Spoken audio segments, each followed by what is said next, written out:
concept of intimacy to our economics in a couple different ways. One about our personal connection to it and getting, this is so,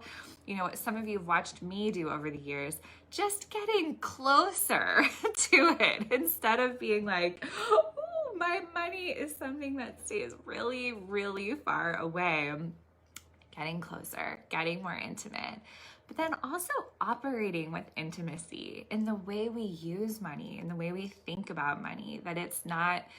a system that we utilize to exploit people or to extract all we can or to check out or to escape Earth,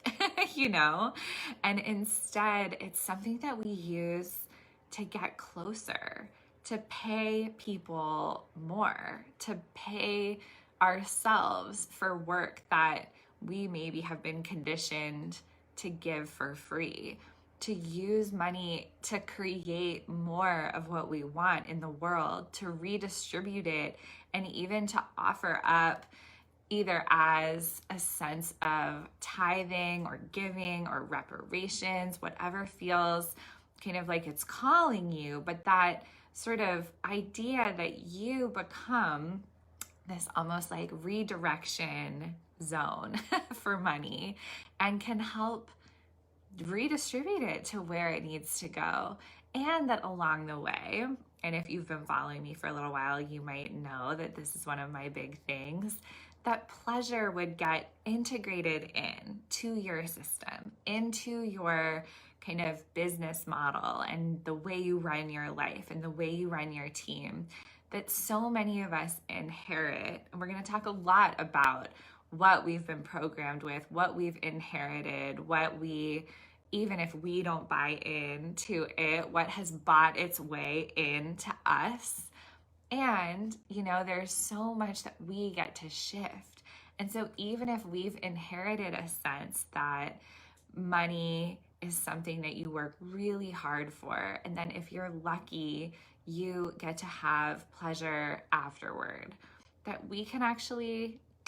flip that around a little bit and have pleasure and joy and delight and luxury and even some of the other intimacy work that you do in my world around sex and orgasms and bodies and being just fully alive and fully turned on and engaged. And that could also lead to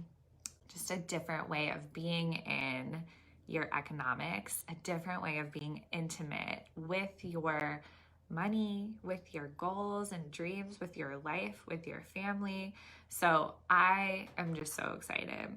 because one of my core beliefs around this is that we have deeper work to do in the conversations we have about money in general, that we are the ones who are meant to be having those conversations too, especially women who want to run businesses and create bodies of work and create books, write books and create art and create coaching programs and everything that we have dreamed up as a collective in service of making the world a better place, making our lives feel safer and more filled with pleasure, and having courage for the conversations that no one really trains us to have around what we do with the money once we make it, and how that can actually help you free up some energetic space to make more. So that's it.